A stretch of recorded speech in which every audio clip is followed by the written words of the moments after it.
All right, welcome everybody to the Women in Learning series by LEARNTech Asia. Now, if you are not too sure what this Women in Learning series is, LEARNTech Asia created this series focused on three things. The first one is to establish easy access to learning for women in Asia. Secondly, to empower women in Asia to pursue their lifelong learning journey. And thirdly, encourage women in Asia to be their own leaders.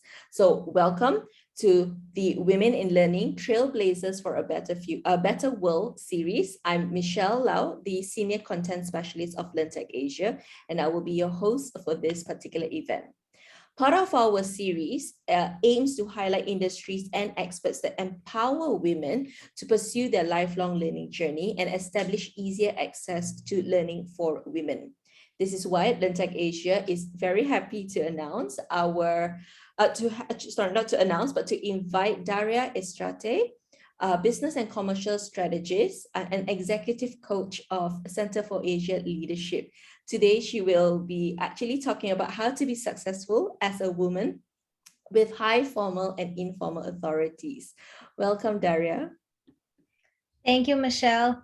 I'm very honored to be here today.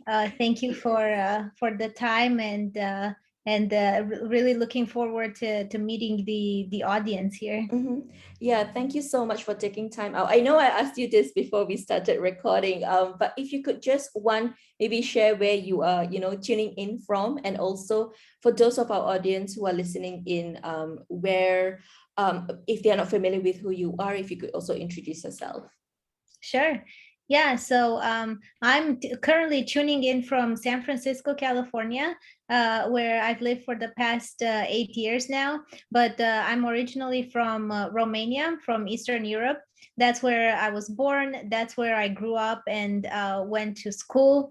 And then I kind of continued my studies in Europe. But at some point, I moved to the United States, to Boston, to pursue my MBA at Harvard University for 2 years. And then I moved over to the West Coast. So I've been a little bit all around the globe, living and working and studying on different continents. And I have a special connection with Asia as well. I was working closely with Cali, with Center for Asia Leadership Studies and Initiatives. And I was a teacher in China and South Korea, working with high school students, with college students, as well as with business professionals, and working specifically on the topic of leadership and coaching, and particularly on how to influence without authority, change management, and really a lot of the topics that are top of mind during this time of COVID and working from home as well, and the future of work. So that's me in a nutshell.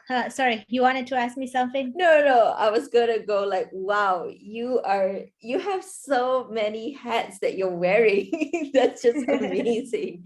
Sorry, yeah, that was just the expression that you saw. Is there anything else you want to say in a nutshell?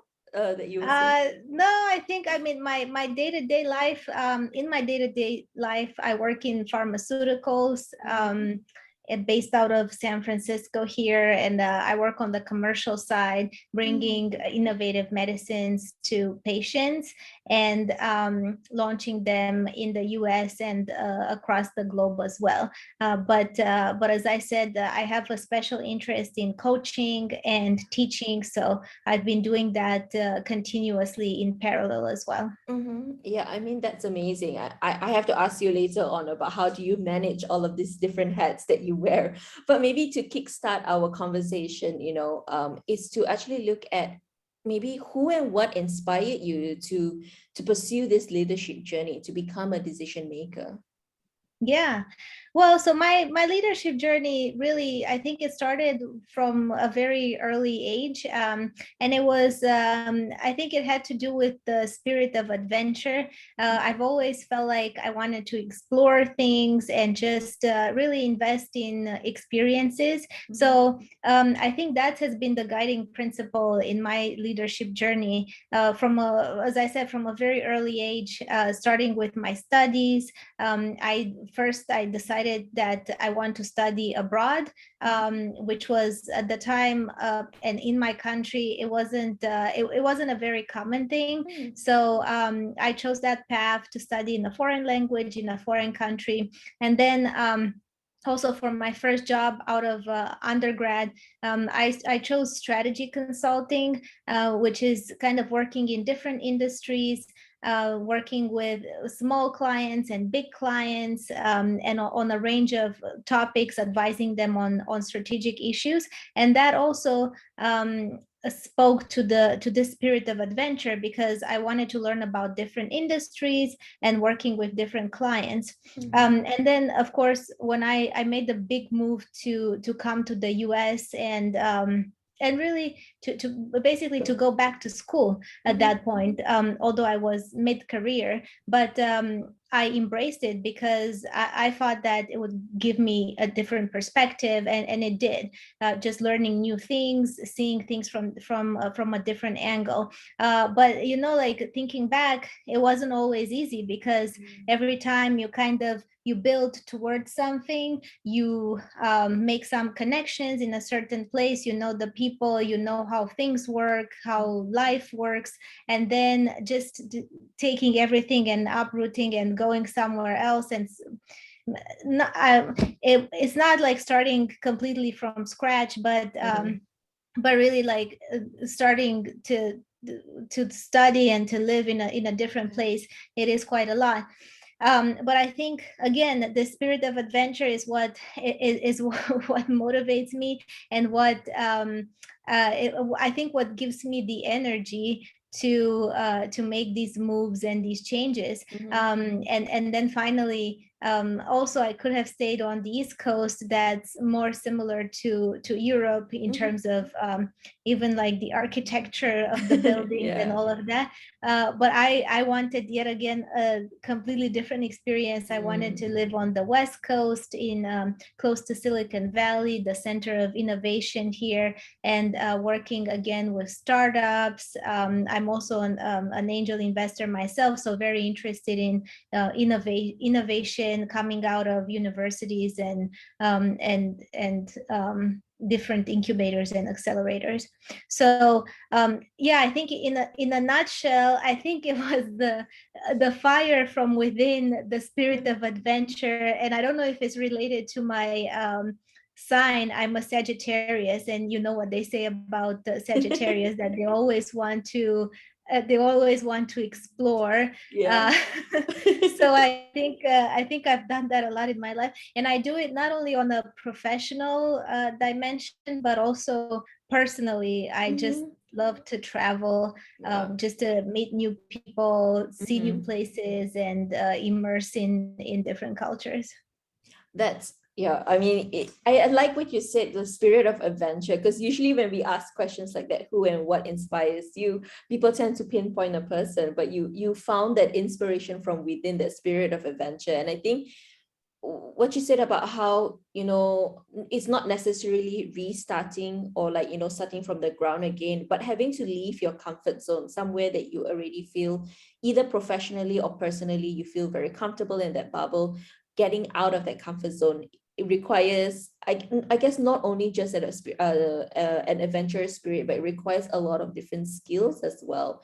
Maybe you can expand on that, on what were some of the challenges you experienced in pursuing your career, and what were the skills that you developed along the way that really helped you overcome those challenges?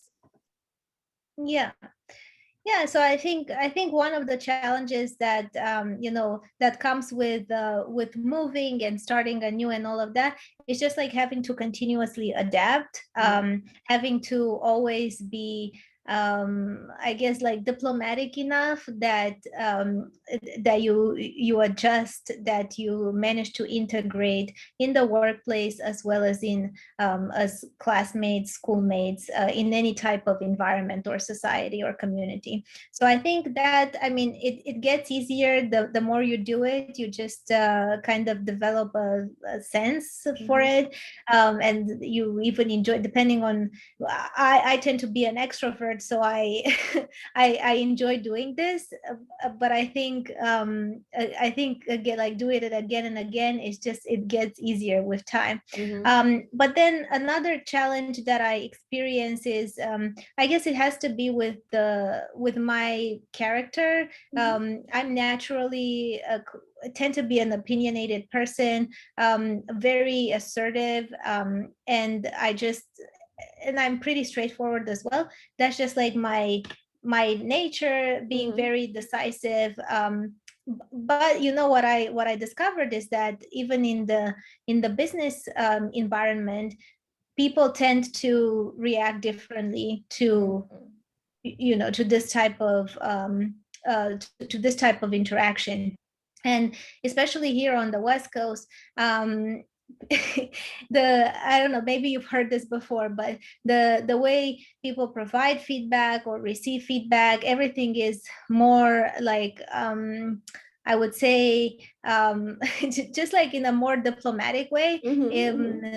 Finally you still get the feedback, but sometimes you kind of had to read in between the lines, and all of that. So that, for me, given my natural, the way I am naturally, and also the way I started my career in Europe, it tended to be a bit different there in that environment.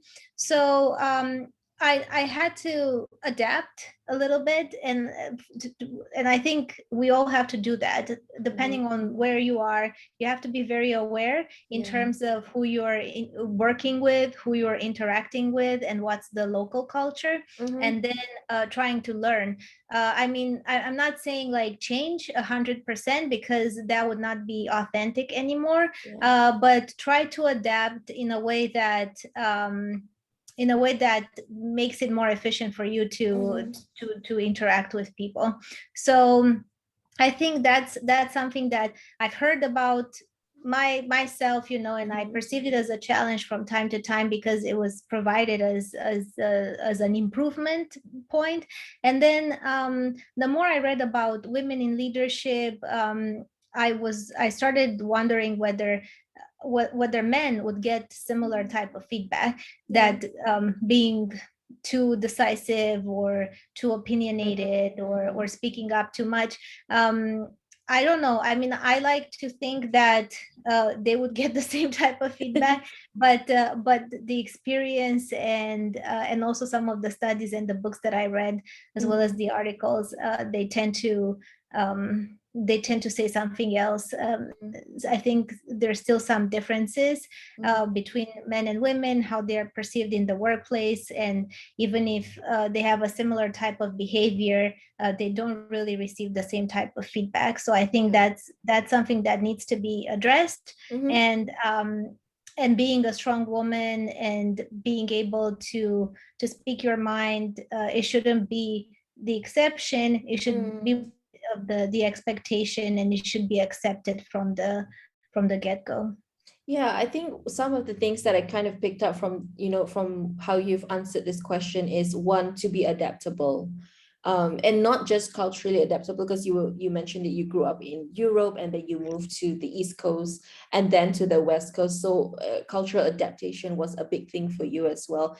And although not everybody would be doing that, not everybody will be relocating to different spaces or geographical places, but being adaptable is such a key point, especially like with everything that's going on in the workforce, you know, how we are moving away from just in person, but to a hybrid and remote workforce as well. The other thing that I learned or picked up from you is also being able to communicate well. So communication skills is such a powerful skill. It's a skill that obviously it's harder to be replaced by technology. It's a skill that we need to have. And I like the last one as well, like not losing who you are as a person, not losing your, in this case, you know, being a woman, not losing that particular identity, but knowing how to adjust and knowing how to adapt and knowing how to communicate better depending on the surrounding itself. So yeah, those are like some of the skills that I picked out, that I kind of like picked up from our conversation here. I mentioned just now, You obviously. summarized it very well. Thank you. Thank you. I mentioned just now very briefly, we have to adapt to the remote and hybrid workforce, because that's kind of where the future of work is leaning towards as well. And obviously we've seen this a lot in the last 2 years, where technology has become kind of like the driving force for how a workplace functions today. And leaders, regardless of whether female or male leaders, are expected to know how to manage all of these changes in an adaptive manner as best as they can and as quickly as they can. In your opinion, which type of leader or leadership style has been the most effective in adapting to these changes? Yeah. So I have probably, like a lot of us, I have firsthand experience with the working from home environment. And Yeah. actually at my company, it's been 2 years and we haven't been back at work, not even one day. Wow. So it's been a very long time. I think we're returning later this month, but it's almost been 2 years now. So I've had a lot of opportunity to think about this question and what makes an effective leadership style. And I know that even if we're going back to work, that there's still some hybrid environment moving forward. So it's not going to be completely 100% back in the office. I know many of us are in this situation, or even some companies decided to work remotely long term, some of the startups. So I think your question is extremely relevant for now and for the future of work as well. I think what I noticed in terms of what works in this environment is really a very inclusive type of leader, a leader that empowers people, a leader that cares more about outcomes rather than the process. Because at this point, it's really hard as well as demotivating to keep tracking steps along the process, because that becomes more like a spying game, or like I'm more interested in the end results rather than the number of hours that you spend online, or like how you do your work. It's and I think if this type of behavior is internalized, then the employees and the direct reports, they sense it, and that empowerment is what actually motivates them, that their leader, their manager has enough confidence and trust in them, that they are entrusted to do their work by themselves, and then just to deliver the results. And I think it's really the only way, because otherwise, just like setting up super complicated tracking like KPIs and that stuff, I don't think it's sustainable. Of course, it depends on the type of work. Like, we're not talking about manufacturing jobs that are like that, but the type of office work that's I imagine many of the people in your audience can relate to that. I think that's the type of leader that empowers people, that trusts people to do the right thing, even if they're not being watched. I think that's what's gonna move the needle moving forward. Yeah, you're right in the sense that I mean, from the example that you've shared, one is that of course we are talking about people, the workforce that's more focused in the office, where they're a bit more tied to a desk, and rather than manufacturing or production kind of groups of people, and how the leadership style you mentioned, it's in an inclusive leadership style. So one that doesn't kind of like track every step of the way, one that allows for a bit more flexibility for the people to work, the workforce to work, and also I guess flexibility not in just the way they reach the end goal, but also in the hours as well, especially if you're talking about remote and hybrid workforce. What are some of the skills that leaders should have, to kind of allow themselves to thrive, not just themselves, but their workforce to thrive? What are some of the most important skills that a leader should have in this situation? Well, I think a very important one is really how you work with your team. So teamwork and collaboration, Mm-hmm. because I know a lot of the companies these days are kind of, they tend to be in a matrix type of organization. So there are many interdependencies of your team as well as adjacent teams. So I think the collaboration, the coordination across teams is super important. And then very related to that, influencing with and without authority. With Yeah. authorities, of course, like your direct reports, your team, but again, many times in this type of matrix environment, you don't actually have a lot of direct reports. Mm-hmm. So then influencing without authority, which tends to be done by being a role model and an Yeah. inspiration for the people around you. I think that's also very important. Mm-hmm. And I would say the third one in my mind is also not necessarily in this order, but a third very important skill is strategic agility, because with this so many changes happening in a very fast-paced way. Take the example of the COVID was Yeah. brought like so many changes to our work, Mm-hmm. and now the war in Ukraine. There's always something impacting the economic situation, Yep. the inflation, interest rates, all of that. Mm-hmm. So I think in the future there will be more and more moments like this Mm-hmm. when leaders need to adapt very quickly. They need to respond to Yeah. internal as well as external factors, considering the business operates not as a standalone entity, Yeah. but in an ecosystem. So I Mm-hmm. think the strategic agility, as is defined by being able to take decisive action, to adapt, to be flexible, to respond Mm-hmm. to changing parameters in the Yeah. business environment. I think that's also extremely That's really important. important. Yeah, I think one thing that I can take away from what you just said is actually the strategic agility. The reason being is that there are so many changes occurring, as you mentioned. For instance, the war that is going on in Europe, and also I know in Asia some countries are going through like the monsoon season with flash floods and all of that. So there's always something that is constantly affecting the workplace ecosystem, something that is always constantly affecting how we do our jobs and things like that.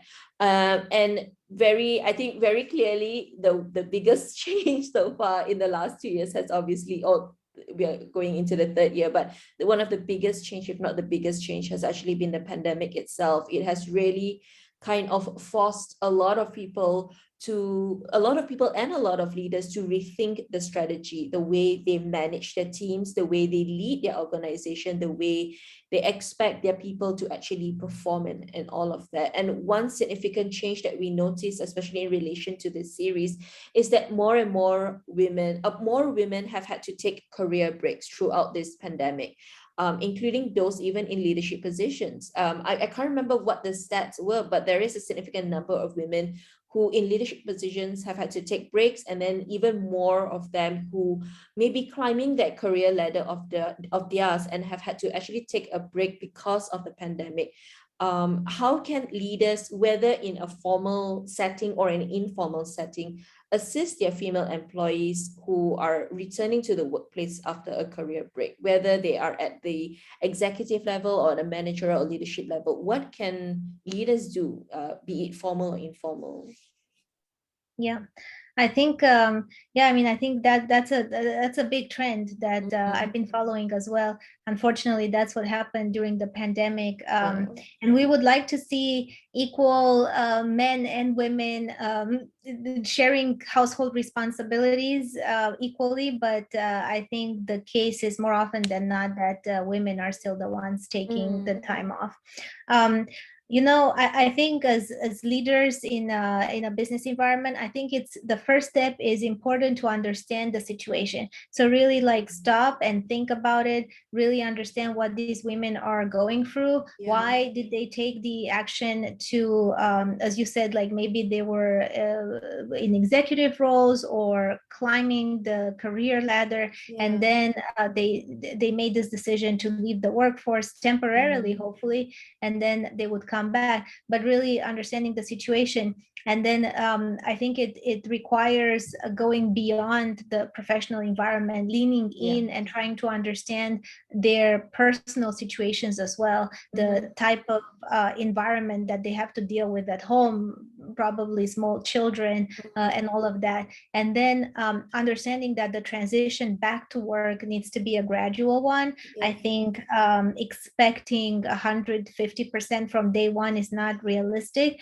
So maybe being, again, a flexible leader, an understanding leader, being creative enough to come up with solutions, even when maybe historically we've never had to deal with situations like this, but really trying to come up with assuming like good intent, like assuming that hopefully that we want to integrate these women back into the workforce, because as many studies have shown, having a more balanced women and men in the workforce, it brings diversity, creativity. It's just like it has a lot of positive effects.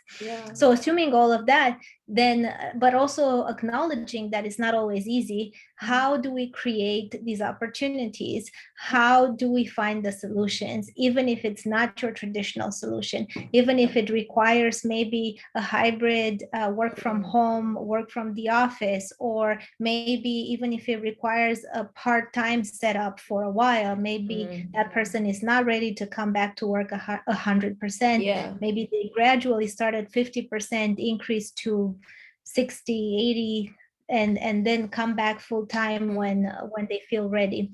So I think some of these decisions are uncomfortable because traditionally we never had to do it, but really like like walking the talk and really trying to implement some of these ideas in order to make it possible for those women to come back to the workforce.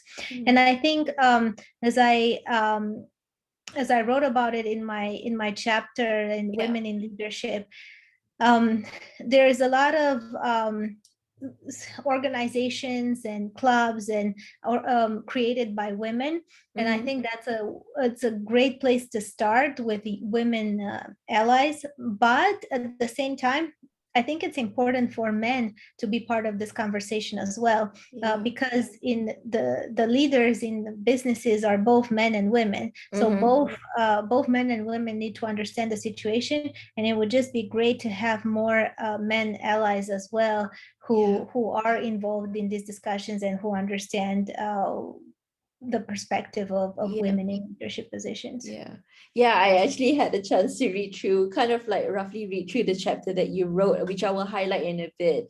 But from what you're saying here, I feel like it really, to me, it kind of like really connects back to what you said that inspired you to actually pursue your leadership journey. Leaders during this period of time, especially when having to manage or assist their female employees who are, intending to come back into the workforce after this, the whatever reason that they have had to take that career break throughout these 2 years. Leaders have to have this adventurous spirit. They have to kind of go out of their comfort zone, what they are very, like you said, the traditional conventions of, getting people back into the office. They really need to go beyond, above and beyond what they are used to kind of manage this whole new set of, what do you call that? This new workforce, people who would have to take some time off to take care of their children or for whatever other personal reasons that they may have as well. Okay, so this is not in order of the questions, but if you don't, because you brought up the book, which I'm going to share right now, just a little highlight of the book itself. So the book is actually it's edited by the Center for Asia Leadership. And it's their latest book, which is entitled Rethinking Asia, volume number 8, Women's Leadership Retold, What to Leave Behind, Keep and Build. And you wrote a chapter for this particular book. If you could just share a little bit more about this book, about the chapter that you wrote, and we can go from there, because I know that you actually talk about the women-led or the women-centered organizations as well. So if you could share a little bit about what you wrote. Sure. Yeah, so in my chapter, I start by talking about my personal experience growing up in Romania. Romania used to be a communist country, and there are like many bad things in the communist ideology. But I think one good thing was that both women and men were treated equally, and that's how I grew up, in a household where both mom and dad worked full time, and that was the expectation. And I never perceived any difference between them, or lack of career opportunities for my mom. I always thought that they had equal opportunities advancing through their careers. So that was my perspective coming into America and into my professional life. And I wasn't very focused on differences, or I just couldn't perceive them.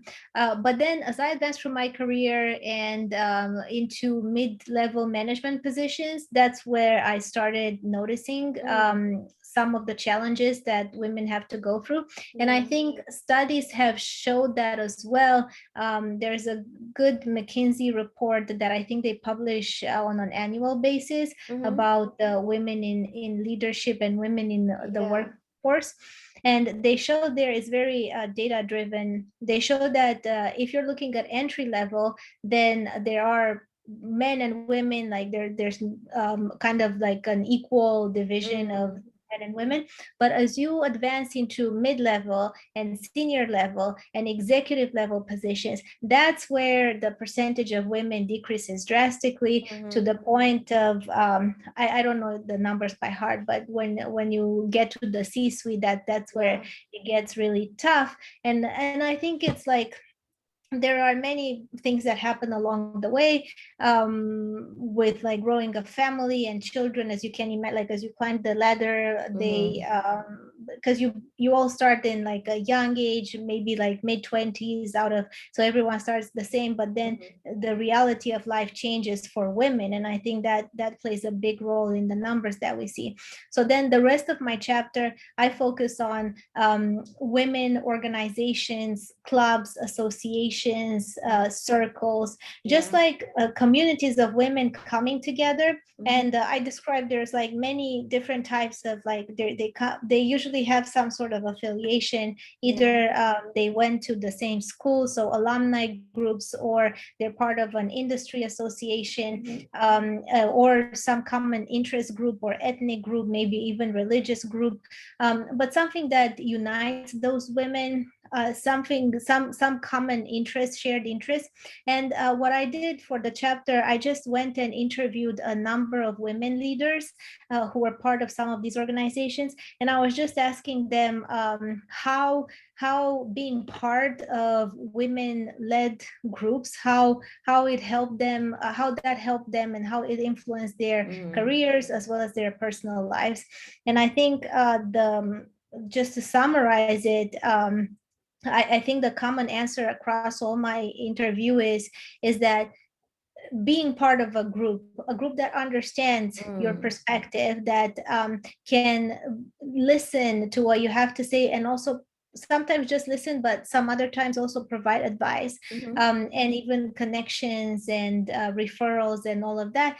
I think that's invaluable, and it just makes their life more rounded. And so I think my advice for all the readers and for your audience as well is to go out there and find one of these groups in your geography, or maybe now with COVID, I think a lot of the things just happen virtually. So even you don't have to be geographic there in person, but find a way to connect with other women, to share experiences, and I think that's how we all grow. And men are starting to be part of this discussion as well, being allies and joining some of these groups too, which is great.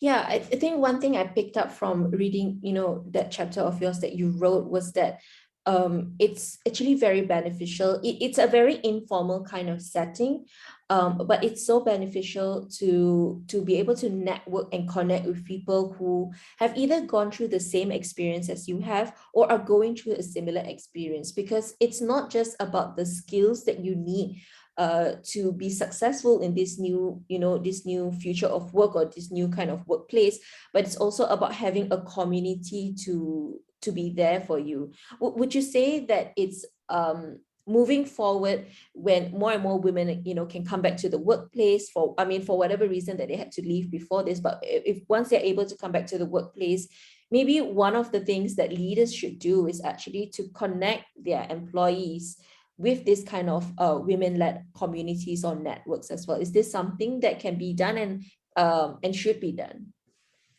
Yeah, I think that would be really great. I would imagine a future where, as part of your benefits as an employer, that's something that you offer as well. And it could be with a big company, it could be groups within your company, or with smaller companies, it could be just the option to join groups across industries and across companies. I think that would be really great. And actually, there are some of the women that I was interviewing, they told me that there are some groups that are working towards that, with the Lean In, with Sheryl Yeah. Sandberg and the circles, and that's something that they're working towards, to expanding the circles to employers as well, and offering this framework that can be adapted, and so that more and more people can take advantage of it. Yeah, definitely. I think I've got a couple more questions. Just two Yeah, more to sure. kind of like, finish off this conversation that we're having. One is, what does the future of leadership look like for women in the workplace? So I want to, because we're having all these conversations, I think it's going Yeah. to be a good one, right? Because before we weren't discussing about all of these Mhm. things. I think it's still going to be a gradual process Yeah. getting there, but I would expect, like, if we talked in 5 years, in 10 years, I would expect that percentage of women in leadership Mhm. positions and C-suite and CEO, I would hope that to see that increase. It, not only through the clubs and the connections and all of that, but also, like, systemically, we need to create the type of environments that enable women to do that. So even like, for example, like daycare solutions at home, just stuff that would enable women to step back into the workforce and to Yeah. dedicate a certain amount of time to their career as well. So I think, I mean, it's gonna be complicated, and it's gonna be different by geography and by company and all of that. Yeah. But I think just us having these conversations, like we're having this one today, like the book that we're writing, is creating a lot of awareness around these topics, and hopefully, um, action will be taken so that in the future we can see more women in leadership positions. Yeah, that's great. Yeah, I think it's great that we're having these kind of conversations. That's really why also LearnTech Asia created this series, because we wanted to kind of highlight the issue in itself, but also to show that across the continent of Asia, regardless of which part of Asia that you're in, there are women who are experiencing similar situations. And I think the idea of like sharing and making it known, like the different challenges and the opportunities that we have, then we can learn from one another as well. Yeah. And how, maybe one last one as well is, you mentioned just now about the many hats that you wear, and you are obviously a decision maker and a leadership coach yourself. What are some of the skills that maybe you yourself are learning right now? Or maybe what are the skills that women, should continue to learn and develop to ensure that they have a better future in the workplace? Yeah, I think really, kind of, I know women tend to be more empathetic, to begin with, and I think we should continue to lead with our strengths, and empathy is one of them. I think empathy in the workplace, being aware of the people around you, of what's going on, I think that's really, really important. I think, focusing on these strengths is what sets women apart, and it's what enriches a work environment.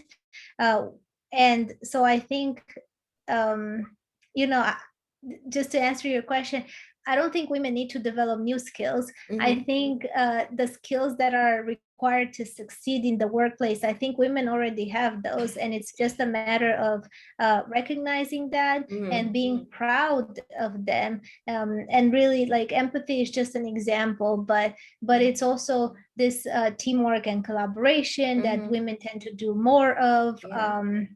And just like caring about their employees in the workplace as well as about their personal lives.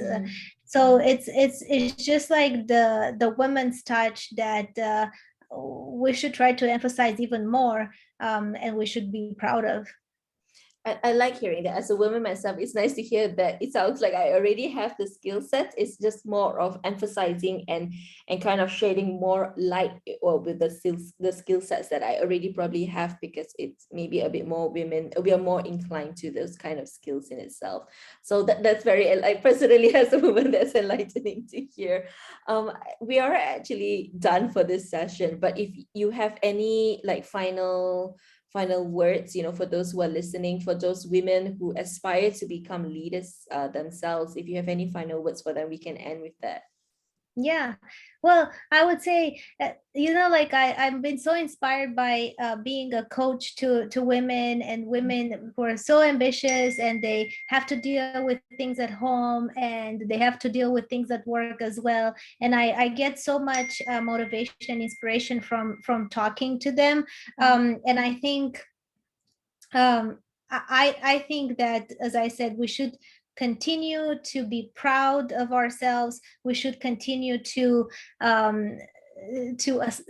have great dreams and great aspirations, and follow our dreams and find the solutions to make it work. And if at any point it seems like you're stuck, there's nothing working, then just stop, pause for a moment, take the big picture in, and see what can be changed in order for your dreams to come true. I think you should always try to put yourself in a situation where your dreams can come true. And if that doesn't seem to be the case, then try to pivot and find something else, because I think I think the sky is the limit, and it should be like that for all women out there. Okay, thank you so much, Daria. Thank you so much for sharing your expert insights and for availing your time to share all of this, to have this conversation. Thank you very much. Thank you, Michelle, and thank you, LearnTech Asia. It's been great talking to you, and great talking to know you and your audience. Thank you. Yeah, thank you to everybody for listening in and tuning into this conversation with Daria Istrate. And you can just stay tuned to all of our upcoming events. So you can just go to learntechasia.com. So thank you very much.